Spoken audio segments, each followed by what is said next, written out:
seen and unseen God. We hold on to these tangible things, hopes, desires, wants, dreams. We long for the invisible.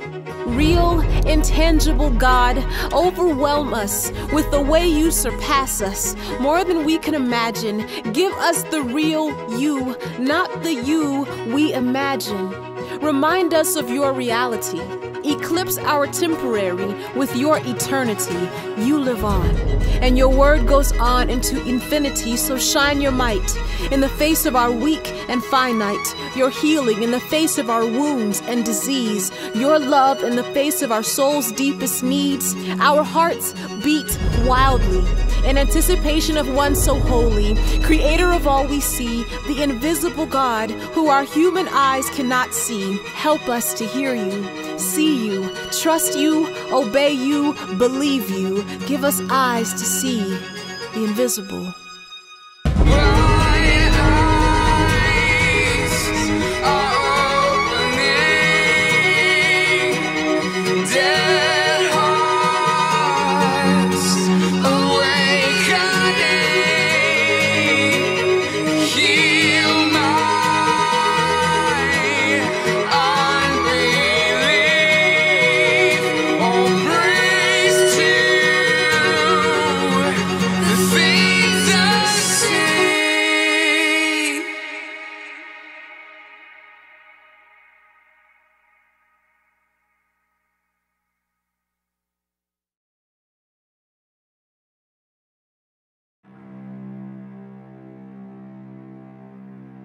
It had been a long time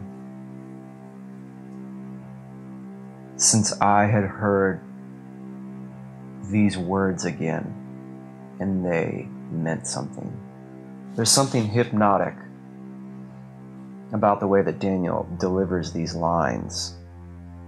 There's an innocence to them, and he repeats them so much that I think people like me that grew up in the church, by like the 5th time, I start to believe it again.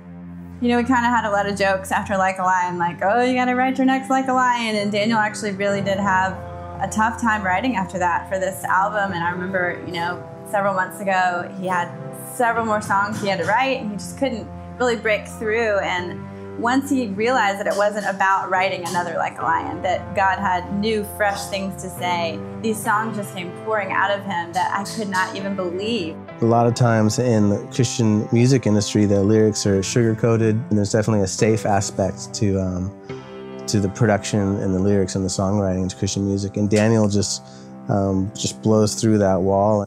The people that I tend to fall in love with are the people that I would agree to produce.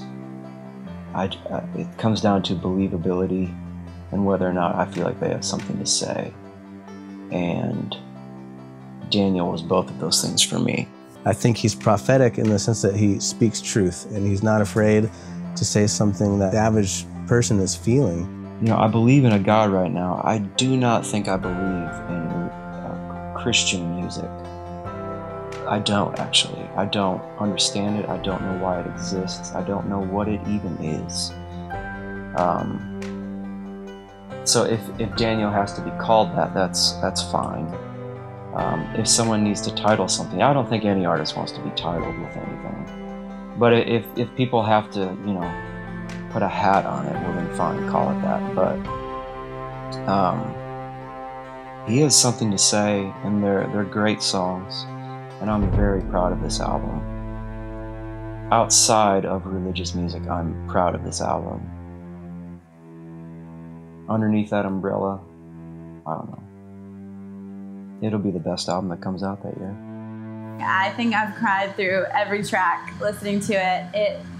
It really takes some of the places, the hard places that we've been through, and the breakthrough that we've been through, the miracles we've experienced, the hope we've experienced, and it's given those experiences words. Daniel just doesn't hold back. He's not afraid what people think of him, whether it's his song or his artwork or his anything in his life. He's just being true.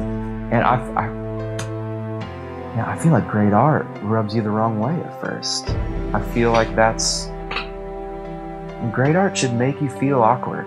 at first. It should demand your attention. There are a lot of people, you know, that just maybe play that card a little too fast, like I've demanded your attention with this thing that I'm doing. But I don't really care after that. It's not believable. They have nothing to say. So I love the fact that I feel like this album has that. And he demands your attention. He's not afraid to say the truth, what he's feeling, the honesty of the struggles of life and the struggles of your walk with the Lord. And he doesn't hold back. When he sings, when he records, when he writes, this is coming from the gut-wrenching places that we've been through, the freedom that God's given us, the highs and the lows. These songs are life. There is just such a current of hope throughout this entire album. He, no matter what happens, just keeps on coming back to that. And I need to borrow that faith, and I need to borrow that wisdom. And working on this album taught me that. It was amazing. Our whole faith, everything that this whole story of who we worship and the reality of who we worship, it's the intangible became tangible, the invisible became visible, heaven invades earth, blind eyes are opened, hearts are healed, scars are restored, bitter hearts are mended, and restoration shows up. And as this king, it became a part of humanity and brought life to earth. It's simple songs of truth. And I know for a fact that God is gonna rush in like a flood and bring miracles and freedom. And I praise the invisible, all praise to the things unseen.